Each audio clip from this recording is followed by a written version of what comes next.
Hi guys. For my second presentation, I chose to do it over food waste and shortages. The articles that I found kind of bounce off of one another, and it's all basically about food and how we're wasting it and how we could run out of it. Right now, everyone's kind of talking about the population of bees and how it's slowly declining, uh, and how they could go extinct. And that should cause some concern because, as we all know, bees pollinate plants. Plants mean food and, you know, food for our livestock, and we like to eat food. Uh, if anything happens to these little guys, it's a direct correlation to what could happen to us in the near future. As of now, 2 out of 5 invertebrate pollinators, which include, or which are normally bees, but can include butterflies and other insects, face extinction, and 1 in 6 vertebrate pollinators, like birds, do as well.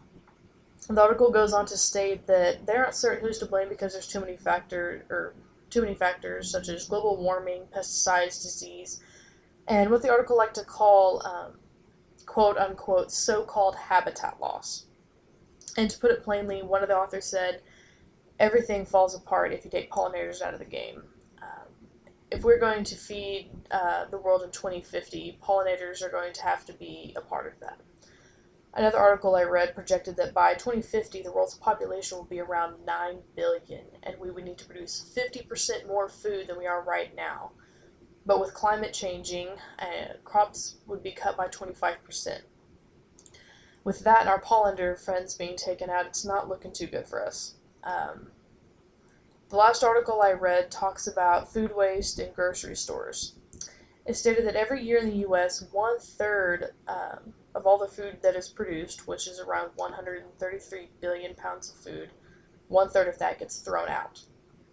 One reason is overstocked product displays. Grocery stores are under this influence that customers are more likely to buy produce if the display is fully stocked, which leads to those nice little food pyramids that you see in Walmart. Um, but that can also mean that the products on the bottom are all being damaged, which means they're getting thrown out. Another is our expectation for products to be nothing but perfect, even though it has nothing to do with quality. Even if there's one blemish or it's not the perfect shape, it's immediately thrown out before it even gets to the store. And if it does happen to make it past that process, once it hits the floor, if it's found out about it, it just gets discarded.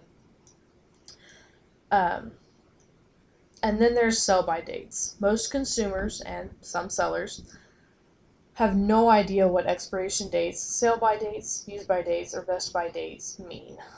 Most just assume that food is no longer edible after these dates, when in actuality, sell-by dates are just the guidelines for sellers to indicate peak freshness. Many foods are edible long after sell-by date is passed. And lastly, there are damaged foods, outdated promo items, and unpopular items. There are often times when a product's packaging becomes damaged during shipping, which can lead a grocer to toss products even though the food hasn't even been compromised. Which, I know being an HR major, this goes against everything we've been taught because the customer's happiness and well-being comes first. But in all honesty, that box of cereal with a dented container is just as good as the one beside it that's in a perfect box. Now, if the box were sliced, then I would have to say that I probably would not serve it because that most likely means that the little clear plastic wrap that's inside the box has been sliced as well, and then the food is definitely compromised. But I think these are just some things we need to think about as we're getting out into the real world, and how we can be more sustainable. Because this right now, this is in our lifetime. This isn't in our children's lifetime or grandchildren's lifetime. This is going to affect us, and I feel like there's something that we should be able to try to do something to fix it, or at least make it a little bit better. But anyways, hope you guys have a good night, good weekend. Hope you guys pass all your finals. Have fun. Go Pokes.